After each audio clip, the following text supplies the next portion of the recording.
Speaker صاحب میں نے جب حقائق سامنے رکھنے تھے تو اس کے بعد شاید میں بول دیتا کہ میں آئینہ ہوں دکھاؤں گا داغ چہروں کے، جسے برا لگے وہ سامنے سے ہٹ جائے۔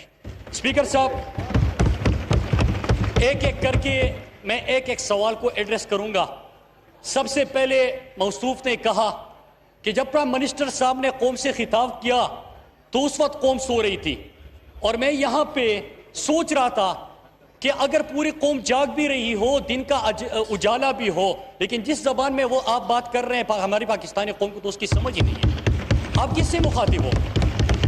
دوسری بات انہوں نے کی، بار بار حکمران کا لفظ استعمال کیا۔ اسپیکر صاحب وہ اپنی جگہ صحیح تھے کیونکہ وہ حکمرانی کے لیے آتے ہیں۔ یہ حکومت، جمہوری حکومت جو ہے وہ عوام کی خدمت کے لیے آئی ہے، اور جمہوریت میں حکمران نہیں ہوا کرتے۔ اسپیکر صاحب اس کے بعد انہوں نے کہا کہ امیروں کے لیے الگ پاکستان اور غریبوں کے لیے الگ پاکستان ہے۔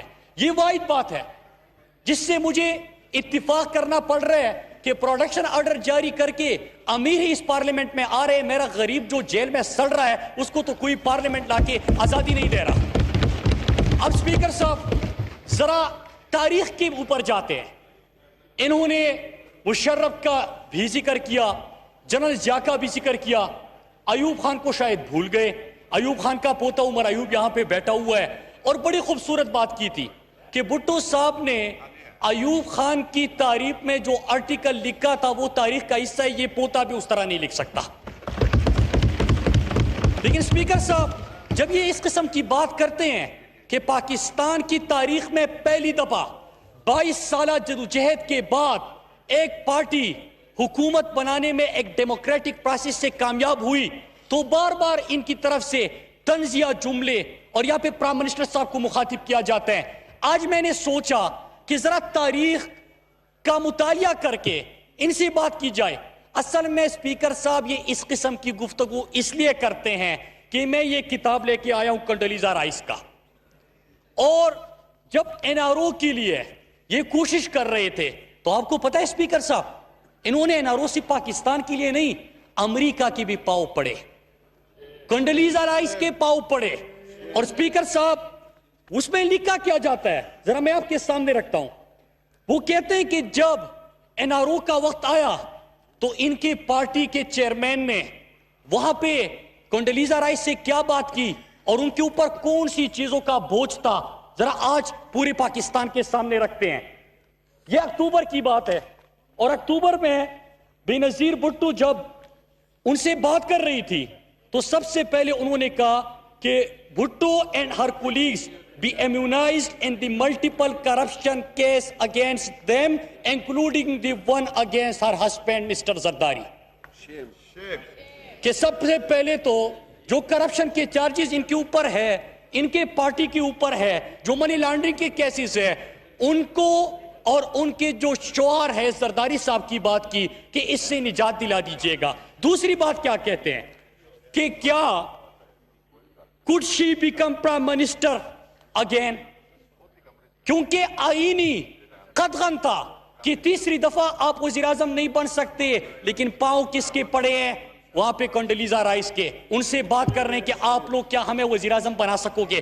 تیسری بات آگے کیا کرتے ہیں؟ تیسری بات کرتے ہوئے کہتے ہیں and finally would Musharraf support her return to Pakistan before the election۔ یہ ہے پیج نمبر 608، 609، 610۔ یہ پورے این آر او کی کہانی ہے، کنڈولیزا رائس کی کتاب ہے، پورا پاکستان پڑھ لے۔ اور پھر اس کے بعد کیا کہتے ہیں؟ آگے جا کے کہتے ہیں the deal was announced on October 4 اور 18 اکتوبر کو تشریف لایا جاتا ہے کہ کیسز بند، منی لانڈرنگ کے اوپر بات نہیں، کرپشن کے اوپر بات نہیں، مجھے تیسری مرتبہ وزیر اعظم بنا دو۔ اس سے نقصان کیا ہوتا ہے اسپیکر صاحب؟ وہ کہتے ہیں کہ جھکا دے گا تیری گردن خیرات کا پتھر، جھکا دے گا تیری گردن یہ خیرات کا پتھر جہاں میں مانگنے والوں کے اونچے سر نہیں ہوتے۔ اور پھر باری آتی ہے، اور پھر باری آتی ہے اسپیکر صاحب، باری آتی ہے یہ اوباما's وار، ایک اور کتاب ہے کہ جب میرے وزیرستان، ابھی موصوف بات کر رہے تھے نا، ابھی موصوف بات کر رہے تھے اسپیکر صاحب کہ وہ 2 MNA جو ہے ان کے پروڈکشن آرڈر جاری کر دو. بڑی محبت جاگ رہی تھی سر. لیکن جب آپ ڈیل کے اوپر آئے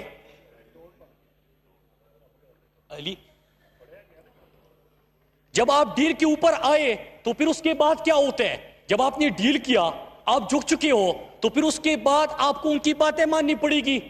یہ یہاں پہ CIA کے ڈپٹی ڈائریکٹر اور ایکس NSA کے ڈائریکٹر، ان کے ساتھ ملاقات ہے زرداری صاحب کی.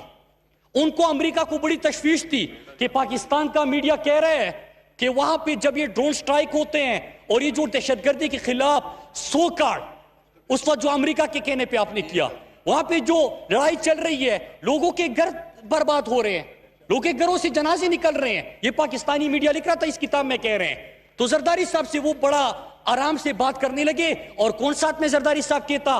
حسین حقانی.